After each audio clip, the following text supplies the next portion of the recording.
And with that, we're live. Hey, welcome to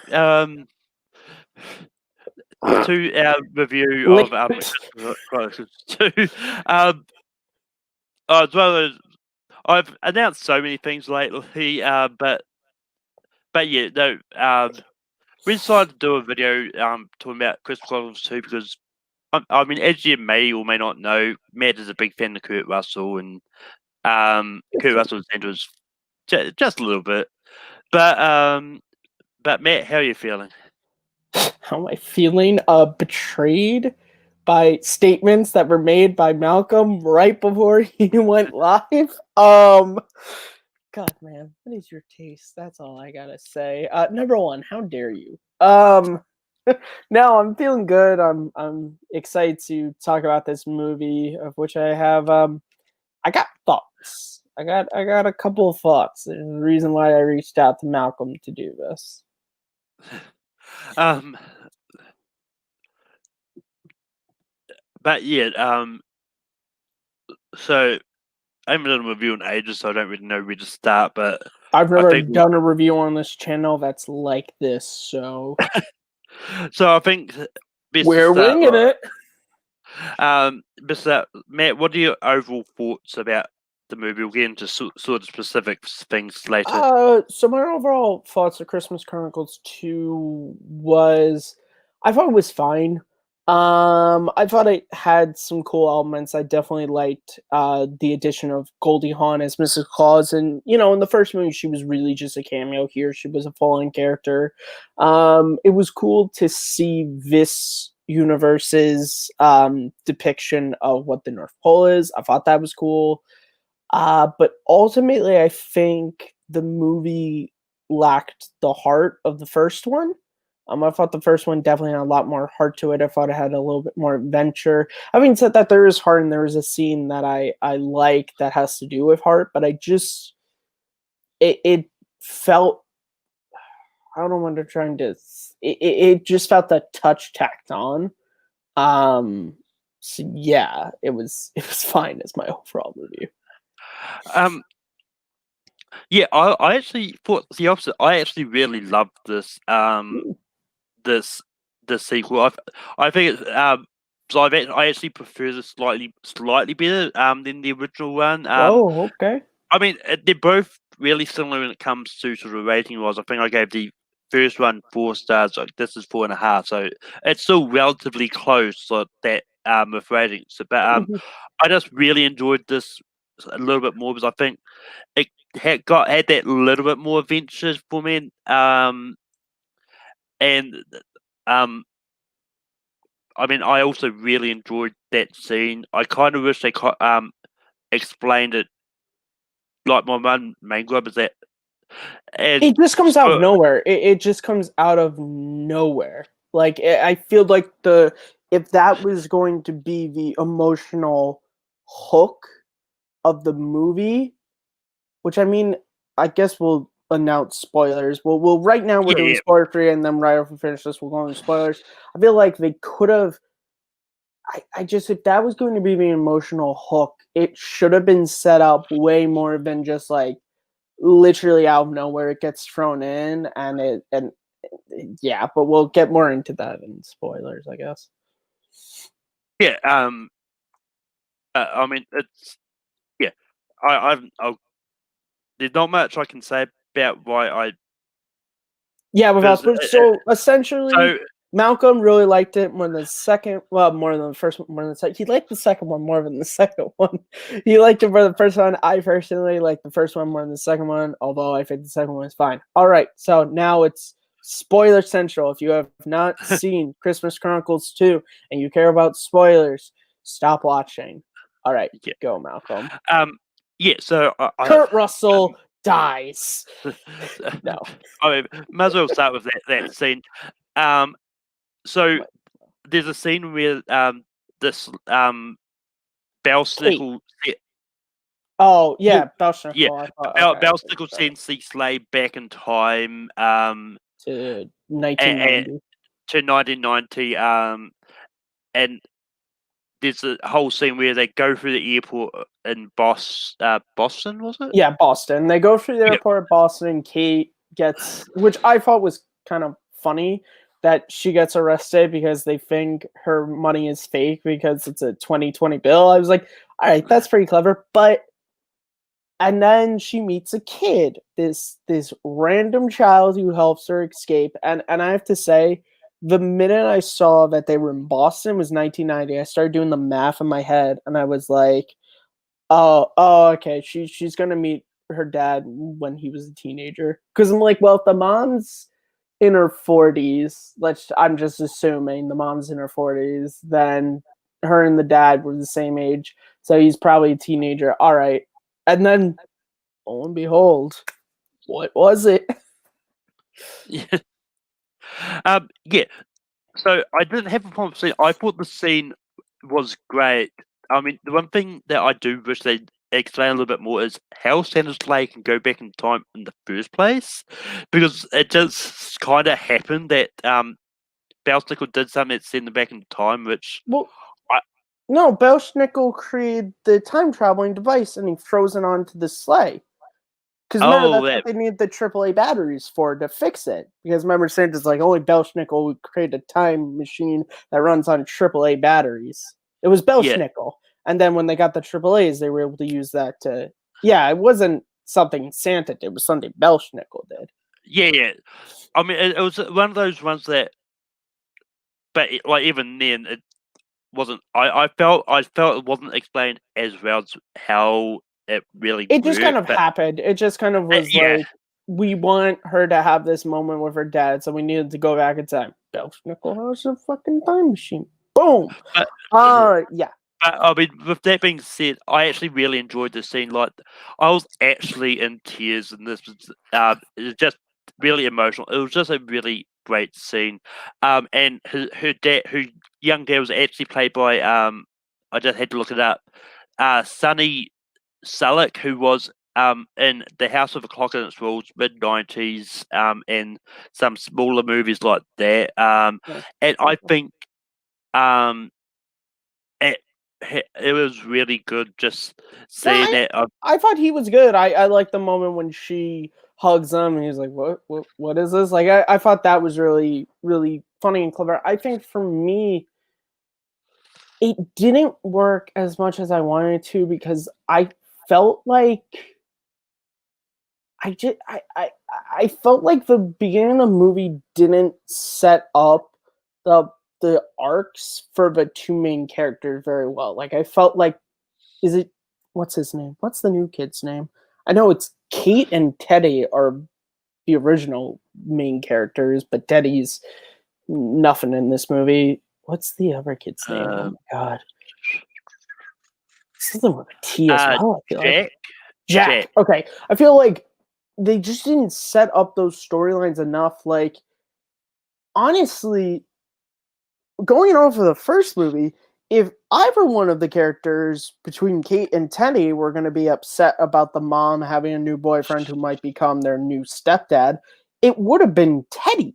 Because in the first movie, Teddy's entire arc was because his dad died, he lost this spirit for Christmas, and through the journey, he comes to find it again. The whole family, what is it? A Pierce never, what is it? Never gives up, or I'm thinking of Galaxy Quest here. It's something that's on the Swiss Army knife, but a Pierce always sees it through. That's it. A Pierce always sees it through. Like that was his whole arc, whereas Kay's whole arc in the first movie was believing in Santa but starting to doubt herself. So it felt weird that now all of a sudden she's the one that has these issues, and they just never got into it at all. Like they never got into it enough to where it felt justifiable. I also felt like this scene, again, I love the musical sequence, but it did that sequel thing I don't like, to where it's like, hey, everyone really loved when Kurt Russell sang in the first movie, so he's just gonna sing in this one because reasons. Like in the first movie, he did it to get the Christmas spirit up because that was how the elves were going to find him. He was able to escape from jail. Here it's like, yeah, I know the Christmas spirit was out to make the slate, but it felt so like we just need an excuse for Kurt Russell to sing it, and it was a great song. I assume the person was an actual singer or someone. I didn't look it up. I assume she is somebody. That's my lack of knowledge about the music industry, not knowing that. But yeah, overall, that sequence had good things and bad things in it. Yeah, I mean, I actually didn't have a problem with that sequence. Like, it's to me, it's one of those ones like that I felt because I think that established in the initial one that Santa's lady needs the amount of Christmas spirit to be able No, to. they had it, but it didn't. The whole thing of traveling back in time just felt so like we want her to have this moment with her dad because that's her arc, and the only way we can do that is to have her go back in time, when he's younger. And while we're there, we can also get the Santa singing because everyone liked that. The North Pole I thought was great. I thought Goldie Hawn again. She's great.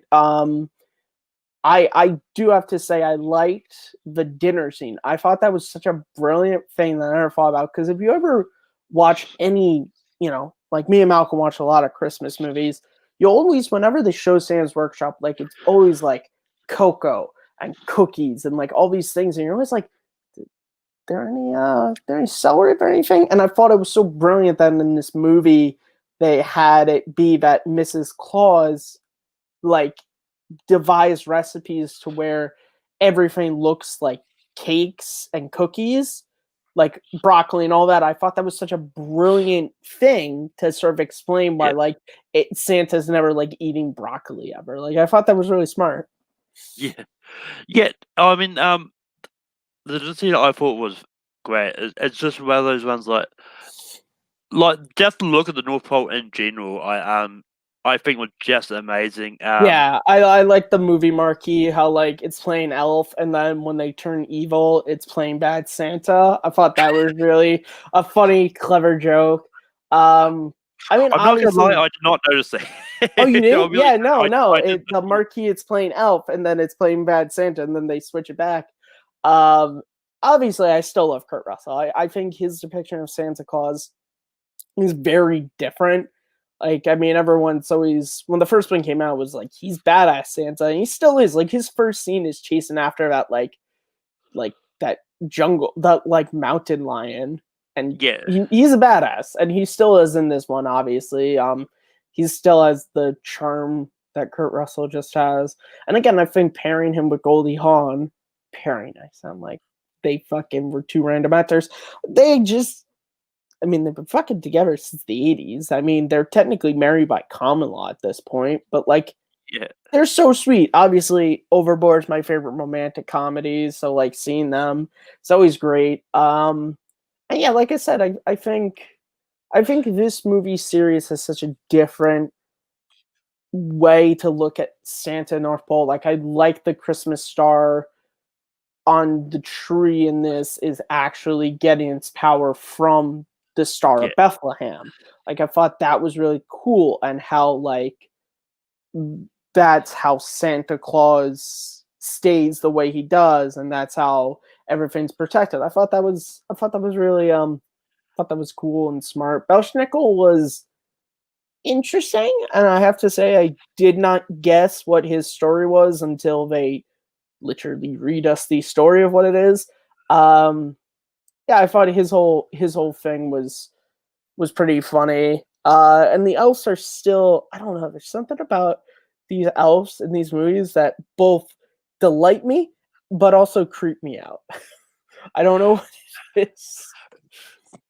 yeah. And I mean, one thing I will say is that I didn't actually mention is this is one that you can kind of tell that it's a different director because it's that this one is directed by Chris Columbus, who did Harry Potter, the Harry Potter movies, Mrs. Doubtful, and all that, which wasn't He the did same one Home that did Alone. Yeah, well, that Maybe you too. should lead with his Christmas credentials. He did the first 2 Home Alone movies. I mean, depending on what you want to argue, there was Christmas scenes in Harry Potter, so yeah. Okay. There is a Christmas scene in the first one. There are none in Chamber of Secrets. But anyway, Oh, look at that. you When I can, drop the knowledge on him, he gets all silent. but Also, Chris Columbus, I just looked it up. He directed both of them. I thought he did. Yeah, Chris Columbus is the director of both of the movies, if I'm not mistaken. Let me just check again. no, he only produced the first one. Oh, okay, It was that's what I'm looking at. Clay Placatus. Catus. Okay, I'm So sorry. It he, was the way it popped up. I guess I didn't reproduce or look yeah, like because I remember his name being on the first one. Which I mean, yeah, he's a great person. I mean, that's why the look of the movie is great because Chris Columbus is just again with the first 2 Home Alones and those scenes in the first Harry Potter movie. Like he's just really he understands and he has a love for Christmas. yeah. But I mean, I will say, like, there's a couple that popped up in this movie I really did not expect. Like Tyrese Gibson from Fast and the Furious Hey played Bob, dude, I played legit Bob. when he popped up, I was like, I know him from somewhere. I looked up, I was like, he's in Fast and Furious. I was like, well, that's Tyrese Gibson. Also, there was one person you wouldn't have recognized, but just by voice. The voice of one of the elves was Malcolm McDowell from A Clockwork Nope, Orange. I knew that because I heard that voice and I was like, I know that voice from somewhere. And I Googled the cast. I was like, oh, that's Malcolm McDowell. That's Clockwork Orange. That's Chancellor Valora. That's the thief from Home Alone 5. um, I haven't seen Home Alone 5, so I wouldn't know. Neither have I, but I know he's in it because I guess they wrote him a really big check. But yeah, it was like, what? I mean, I'm not gonna lie, I wasn't until I actually looked up his cast. I actually had no idea he was Chancellor Valora until I looked it up. So, But but Chancellor Valora from Star Wars, yeah. yeah, Dude, he's got such a good voice, so I'll listen to him. And it's so funny seeing he's got such a it's like James Earl Jones playing an elf. It's like they have like these James Earl Jones is more of a booming voice, but he has a very strong voice. So it's like him and Terrence Stamp, there's just something about him being just this mini elf that just is very funny because it doesn't fit, but it also fits. yeah.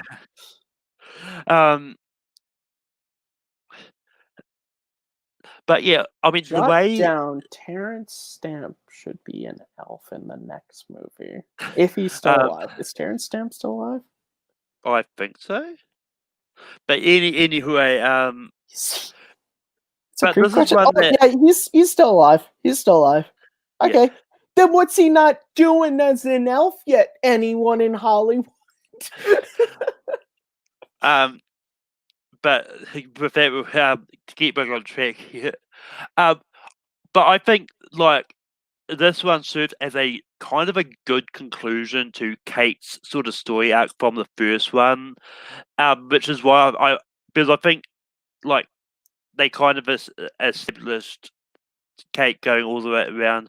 Because I mean, clearly something. I mean, I'm with you. I kind of wish they kind of explained why Kate sort of was not happy with the new love interest for her mum and all that. So so clearly something had happened in that 2 years, which made Teddy okay with it. I think that's the thing. I think the problem is they just drop us into the movie way too fast. I feel like you could have built up more to then I feel like you could have started the movie off in Boston when Bob announces that they're gonna spend Christmas, and that's when you have because you could easily have had Kate be so upset because decorating the Christmas tree, and that's where the dad could have come up because it's like dad would never spend Christmas in a tropical place, like something like that. You could have started that and then get to the tropical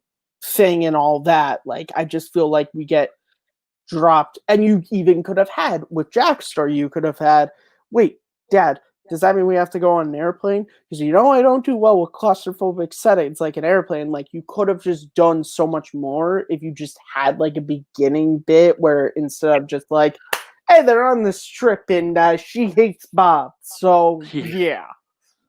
yeah. Yeah. But I mean, but that being said, like I still like for me, all those things are just minor nitpicks. No, they are. It's But just minor nitpicks, and again, I did really like this movie. I think the thing is that I think the first movie, like I said, I think it definitely comes down to the heart. I just think the heart was more there, and I also just like that it was such a different Christmas movie than I'd seen. And not to say this one is like one I've seen, but it's just like I have seen movies where the main setting is mostly the North Pole, and I've seen the kid who isn't sure of themselves and they get given the thing that's going to give them the power, but it's not really a thing. I mean, that's Space Jam, that's the SpongeBob movie. Like you're being given a thing that actually doesn't do anything, but it makes you think it does. Like I knew immediately when she gave the cookies, just like this one gives you courage. I was like, it's just a regular cookie, isn't it? And look, I get these movies are made for families of all ages and kids, and I'm 23, so oh wow, I could guess the plot of a Netflix Christmas movie for children. But still, just saying, I still think it was an extremely sweet movie. hi. Hi. um, but I mean, one thing I really actually Ooh, someone doesn't enjoyed, like us. Sorry that I don't love this movie, everybody. uh, but Whoops. uh, but I mean, it's one of those ones that one of the scenes I actually also enjoyed that I know that a lot of people going, oh, it's really convenient. All that is when uh Jack and Kate get rescued from the snow and they're all frozen and and they would get revived with hot chocolate. I really loved that idea It's that magic hot hot chocolate. It's yeah setting up the fact that Mrs. Claus makes all these recipes. Because then that's the cakes at the dinner. That's the explain gingerbread and convenient. She's fucking magic, people. yeah Like, you know, like if he, I thought, because at the beginning of the movie when they're getting cocoa, he says, "Can you make mine lactose free?" I thought this kid was gonna having allergic reactions myself. I thought this kid was gonna go into like anaphylaxis or something. I thought we were gonna, but it maybe he doesn't actually have an allergy to that stuff and it's just fear. But I thought that's where that was going personally when I was like, is he gonna have some? But maybe I'm just using my own real life experience, which I'm not lactose intolerant, but yeah I was like, but how's that? No, that's not convenient. What's yeah. convenient is an airport that sells AAA batteries in the 1990s. That's convenience. Can you even go to Well, a I fucking? mean, I mean, I like mean, I've speak. been to a duty free store quite a few times, and I don't ever remember seeing batteries there. But maybe I just was looking at the magazines too long. Yeah, but like, I know that at airports in New Zealand, like there is batteries in that they do sell. So Do they sell diehard batteries? Because those are Christmas batteries. um,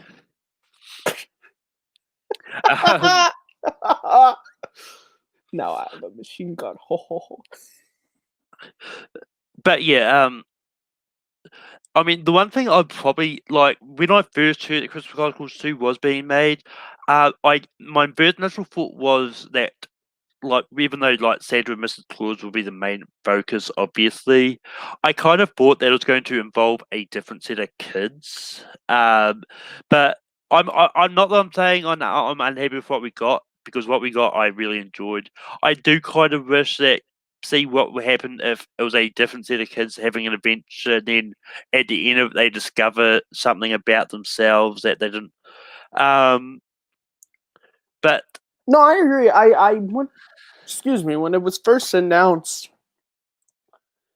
I think I just kind of assumed that. I because like I said, by the end of the first movie, it felt like Teddy's story arc was complete, Kate's story arc was complete. It didn't feel like there would be need to revisit them. Yeah, So I kind of, yeah. I mean, who knows if this movie is successful? It's entirely possible we might get a third one. Though I feel like at this point, if there is going to be a third one, I would feel like Kate and Teddy and Jack would be in it again.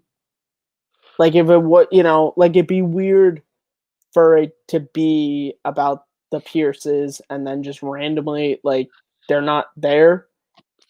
It's yeah. like next try kid all over again. It's like, why is Daniel just nowhere in this movie?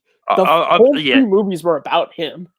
I mean, it's like from it. I mean, ultimately, it's a Netflix movie. That like it's going to get a third one. I mean, it's like Yeah, I dare probably. say. Well, I mean, it's one of those ones like with Netflix movies. I think they don't matter too much if they're successful or not per se. It's how Um, well they're received, I feel like, because I'm not sure. I mean, obviously, views come into it, but I mean, from what I've seen, the reaction to this is pretty positive. Let's see. Let's go to the greatest aggregator site in the world and let's see what they have to say. Christmas Chronicles 2? Right now, the film is sitting at a 72% on the tomato meter and a 53% by the audience. And the critics' consensus is, while it's missing some of the magic of the original, the Christmas Chronicles 2 serves up a sweet second helping of holiday cheer that makes the most of its marvelous match leads. All right, so what Rotten Tomatoes said is apparently my review. But guys, as always, with Rotten Tomatoes, actually read the reviews of the critics because it's just got to be above a 59 to be considered fresh. So just keep that in mind. yeah, I mean, but yeah, ultimately, I would love. I mean, I do. I do I hope. would never turn down seeing Kurt Russell and Goldie Hawn return as Santa and Mrs. Claus ever. Yeah, yeah. I mean, I'd love the food. Right? I mean, it's one of those ones like even if like the pieces aren't in it, Mm-hmm. I wouldn't be surprised if they pop up in a cameo and focus on maybe a different relations or something in their family, and they just are sort of there, but they don't really go on the adventure, which I wouldn't hate because I don't like we said I don't see any reason why they would need to go on an adventure because like at the end of this Kate seemed to be fine and content with everything again, like Teddy was in the first one. So I don't think there's a reason for them to do it. Um, but yeah, but ultimately, I don't think there's anything else to say. Is there any final words you want to say on Christmas Chronicles 2? So yeah, my final thoughts are I do prefer the original film, but I'm happy to have seen it. I'll say that I think Goldie Hawn as a main character was a great addition. I think their depiction of the North Pole was different from other ones. Obviously, all the versions are going to share similarities, but I think this one had different things that I never thought of. It was a very sweet movie. It's definitely it's a Christmas movie, so it's got that warm gooey center that all good ones should have. If I had to give it a rating, I probably give it. What are we doing? 5 stars? You seem to like 5 stars. I Yeah, usually do a scale of 1 to 10, but um, 5 stars. Probably would put the first one would be a 4.5. This one I'd probably put 3.5, 4. So yeah. yeah. I mean, I've already given my score, but this one I gave 4.5 stars on Letterboxd. So, but but I love this. But yeah, Matt, where can people find you online? You guys, as always, can find me at Kearns_Matthew on Twitter, MattMovies611 on YouTube, and right here as host of Second Look. New episode went up today on Die Hard 2. You can find it on the channel right now. Please go check it out, share it around. And also as host of Fandom Podcast, the first episode was up last month on Superman. Next episode will hopefully be coming sometime in January. Just been having trouble with the holidays because obviously Thanksgiving, Christmas back to back. Panned on desk, but the second episode will be on Indiana Jones. So keep a lookout for that. Yeah, and you can find me on Take 3 Productions. I host a few shows. Late Night Tape 3. We might do something on set on Friday. I haven't decided yet. But Rankin will definitely be on next Saturday though. And we're doing top 12 movie centers. Maybe Kurt Russell will make it. Who knows? But and you can also find me over on Full Metal, where I host Full Metal Classics on Sundays and Full Metal Random on Tuesday. And this week is going to be Christopher Nolan trivia. But with that, the holiday movie characters polls still going strong on the Facebook page, and I don't think there's anything else to mention. So that being said, we'll be back in the new year most likely, bigger and better than ever.